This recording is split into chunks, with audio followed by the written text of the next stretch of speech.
اور جس انداز میں یہ لوگ کیمپ کو پکڑ کے موسم کی شدت سے مقابلہ کر رہے ہیں یہ آپ دیکھ سکتے ہیں. میکسیمم لوگ بھیگ چکے ہیں. یہاں پر پی ٹی آئی کے حسین اخونزادہ بھی آئے, تابش فاروق ایڈوکیٹ صاحبہ بھی آئے ہیں, ایمان مزاری اور وکیل ہادی علی چٹھا بھی موجود ہیں. لیکن میڈیا, مین اسٹریم میڈیا بالکل آپ کو غائب نظر آئے گا. اسلام آباد میں اتنے بڑے شدید موسم میں یہ سلسلہ چل رہا ہے. بہت افسوس کی بات ہے, لیکن میں ان سب لوگوں کو جو بلوچستان سے سفر کر کے آئے ہیں, میں ان کی بہادری کو سلام پیش کرتی ہوں. ان کی جو امید ہے اندر کہ ہمیں انصاف ملے گا, ہم لڑیں گے, ہم جدوجہد کریں گے, پرامن جدوجہد کریں گے. تو یہ ایک مثال ہے پورے پاکستان کے لیے کہ پیسفل ریزسٹنس کیا ہوتی ہے, اور ان مشکل حالات میں, اس گھٹن زدہ ماحول میں بھی انہیں یہ امید ہے, اور ہم سب کو ان سے سیکھنا چاہیے. کیا سمجھتی ہیں, ایک طرف چند کلومیٹر پر ہائی کورٹ ہے اور وہاں پر بوفے اڑائے جا رہے ہیں, آج حلف تو انسانی حقوق اور آئین قوانین کی پاسداری اور سلامتداری کا تھا, اور اتنی ادھر جو آج بھی فیملیز موجود ہیں وہ اسلام آباد ہائی کورٹ کے باہر بھی کچھ ہفتے پہلے احتجاج کری تھی کہ چیف جسٹس صاحب لارجر بینچ پھر سے بنا دے جو مسنگ پرسنز کے کیسز سنے گا. 6 مارچ 2025 سے ان کیسز کی کوئی سماعت نہیں ہوئی. تو ادھر بفے چل رہا ہے اور سیلیبریشنز چل رہی ہیں, اور ادھر یہ پھر سے ایک بار کھڑے ہوئے ہیں کہ ہمیں انصاف دے, ہمارے پیارے گھر پہنچائیں, اور BYC کے لیڈران کو فی الفور رہا کیا جائے. کیمپ نہ لگانے کی کیا وجہ ہے؟ یہ پریس کلب ہے, یہ پبلک پلیس ہے, جہاں پر آپ کہیں تو کوئی پلیس دیں گے نا. بلوچستان بھر میں بھی احتجاج نہیں کر سکتے, یہاں پر بھی نہیں کر سکتے, کہاں کر سکتے؟ اور ہم ان سے کچھ مانگ نہیں رہے, یہ لوگ خود اپنے ٹینٹ لائے ہیں, خود اپنی چیزیں لائی ہیں, لیکن وہ لگانے نہیں دیتے. اور پھر سب سے عجیب بات کہ آج سارے پولیس اہلکار کل پورا دن انہیں بارش میں بٹھانے کے بعد جب ہم نے یہ اس طرح بچوں نے اٹھا کر یہ کیمپ لگایا ہے, تو یہ پولیس والے اندر آ کے اسی کیمپ کا سہارا لیتے ہوئے کہہ رہے ہیں آپ اسے نہیں لگا سکتے.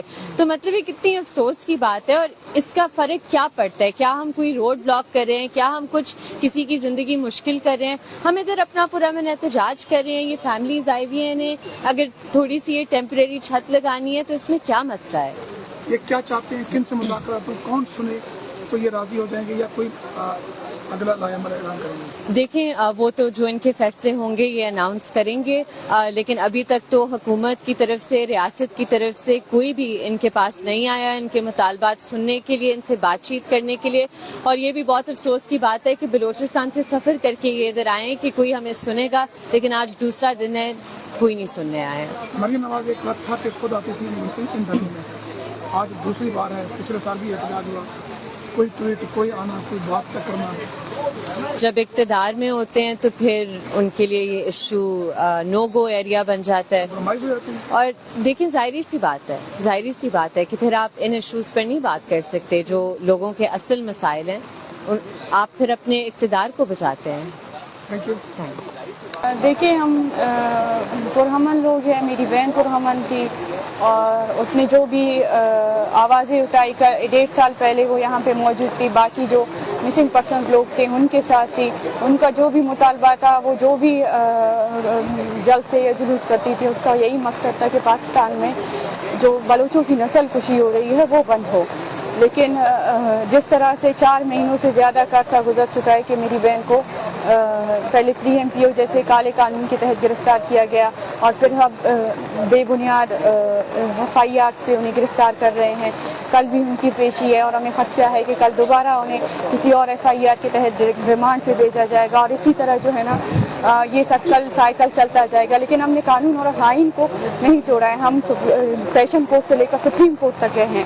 جس طرح ہم پاکستان کے آئین اور قانون کی وفاداری کرتے ہیں, اس کو فالو کرتے ہیں, مجھے لگتا ہے کہ یہاں پہ پاکستان میں موجود اس کے ادارے بھی اس طرح نہیں کرتے, اس کا عدالتی نظام بھی اس طرح پاکستان کے آئین کو نہیں مانتا جس طرح ہم مانتے اور اسے فالو کرتے ہیں.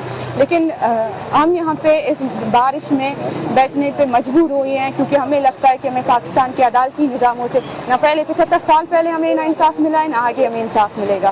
اور جس طرح ڈاکٹر یا BYC کے باقی لیڈران ہیں, ان کے کیسز میں ہم دیکھ رہے ہیں کہ انصاف دور کی بات ہے, جس طرح فیئر ٹرائل ہوتا ہے وہ تک ہمیں مہیا نہیں ہے. ہمیں فیملیز کو روزانہ کی بنیاد پہ جیل انتظامیہ سے لے کر عدالتی نظام تک جو عدالتی نظام کے اندر جس نظر سے دیکھا جاتا ہے جیسے ہم دہشت گرد ہو, لیکن جو پاکستان کے اندر جو لوگ ہیں جو